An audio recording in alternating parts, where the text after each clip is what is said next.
Welcome to today's subcommittee markup to consider 8 bills to lower costs for households and promote innovation in our electric sector while ensuring the United States remains in pole position to win the race with Communist China for an AI development.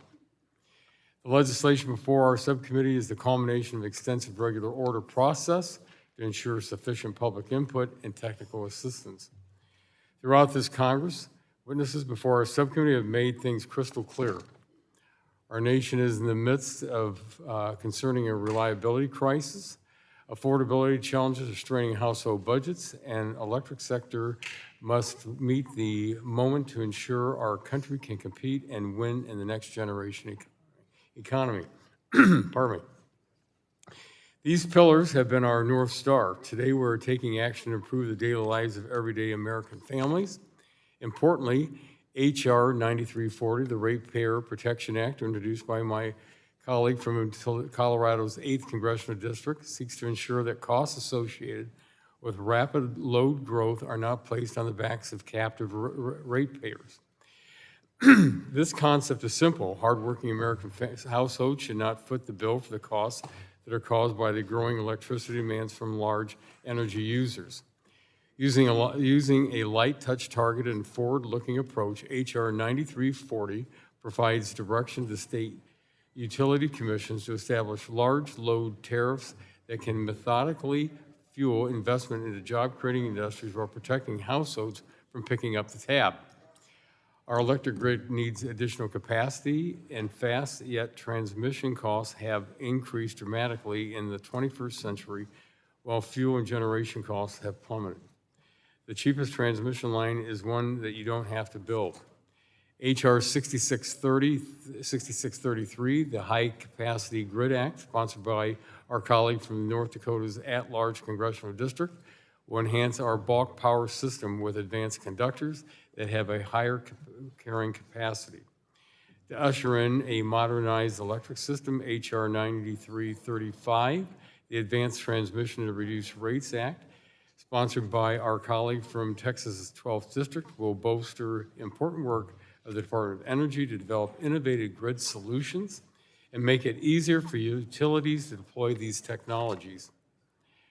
Alongside these efforts, H.R. 9332, the Load Forecasting Enhancement Act, introduced by our colleague from Ohio's 12th District, will foster important federal and state collaboration to improve accuracy of demand projections that will lead to more cost-effective infrastructure build-out.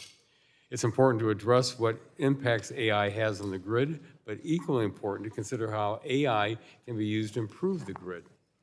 H.R. 9339, the Affordable Innovation for Grid Act, sponsored by our colleague from Tennessee's 1st District, leverages the expertise of DOE to study the different ways innovative computational models can improve efficiencies in our system. We will also consider H.R. 6529, the Protecting Families from AI Data Center Energy Costs Act, and I thank our colleague from Ohio's 1st District for agreeing to changes that respect the critical roles of states in addressing retail rates of electric service. Also under consideration is H.R. 9338, the Pipeline Safety Authorization Act, which reauthorizes PHMSA's pipeline safety program for 5 years. This streamlined bill will enable PHMSA to refocus on safety as its essential mission while making common sense changes to ensure PHMSA can regulate efficiency while maintaining and improving safety. This bill is a product of bipartisan work that is still ongoing, and I look forward to continuing to work with our colleagues on both sides of the aisle to find a bipartisan path forward to ensure the safe development and oversight of our pipeline infrastructure. Lastly, I'd like to thank our colleague and ranking member from Florida's 14th District on our continued work to refine H.R. 2986, the Expediting Generator Interconnection Procedures Act, to ensure that provisions of the bill addresses current challenges facing the interconnection process and provide discretion to regions based on their unique differences. While improvements are necessary for the bill, I commit to working with our colleague, the ranking member, and also to work in good faith and hopefully find that common ground.